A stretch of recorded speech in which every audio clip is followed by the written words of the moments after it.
छोटी सी स्टोरी है, प्लीज पूरी सुनना, अच्छी लगे शेयर जरूर करना। पति रात को थका हुआ ऑफिस से आता है। घर में आते ही पत्नी ने उससे झगड़ना शुरू कर दिया। पति ने कहा मुझे खाना तो दे दो, भूख लगी है। पत्नी ने कहा खुद ले लो, मैं सोने जा रही हूँ, मुझे नींद आ रही है। पत्नी लड़ती रही, पति सुनता रहा, चुपचाप सुन लिया। जैसे ही सुबह उठकर नाश्ते के लिए बोला, मुझे नाश्ता तो दे दो। पत्नी ने कहा बाहर खा लेना, मेरे से नहीं बनता है। और पति भूखा प्यासा कुछ बिना टिफिन लिए ही ऑफिस के लिए निकल गया।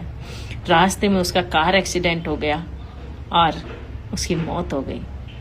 जब पत्नी अपने बच्चों को स्कूल से लेकर वापस लौट रही थी तो घर के बाहर भीड़ जमा थी। उसने जाकर देखा तो उसके पति का शव पड़ा।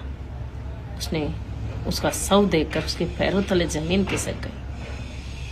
वो निशब्द हो गई।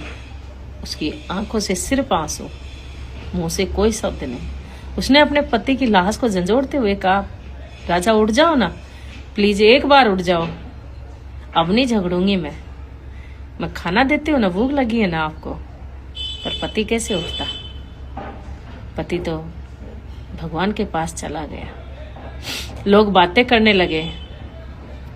अब पति के जाने के बाद वो पूरी तरह टूट गई और लोगों ने रंग दिखाना शुरू किया, रिश्तों ने रंग दिखाना शुरू किया। अब वो अकेली रह गई। लोगों की गंदी नजरें पड़ने लगी उस पर। अब तो ससुराल वालों ने उसे उस घर से भी निकाल दिया। अब उसके पास कोई सहारा नहीं। जब तक पति था वो रानी बनकर रह रही थी।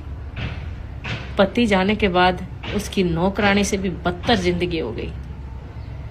तो कहना चाहती हूँ कि अपने पति की कद्र कर लो, क्योंकि पति होता है ना, वो पत्नी के सिर का ताज होता है।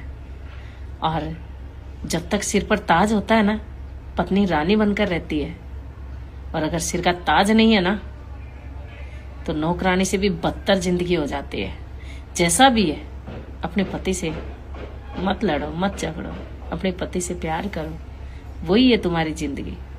अगर स्टोरी अच्छी लगी हो तो शेयर जरूर कर देना। छोटी सी स्टोरी है, प्लीज पूरी सुनना, अच्छी लगे शेयर जरूर करना। पति रात को थका हुआ ऑफिस से आता है। घर में आते ही पत्नी ने उससे झगड़ना शुरू कर दिया। पति ने कहा मुझे खाना तो दे दो, भूख लगी है। पत्नी ने कहा खुद ले लो, मैं सोने जा रही हूँ, मुझे नींद आ रही है। पत्नी लड़ती रही, पति सुनता रहा, चुपचाप सुन लिया। जैसे ही सुबह उठकर नाश्ते के लिए बोला, मुझे नाश्ता तो दे दो। पत्नी ने कहा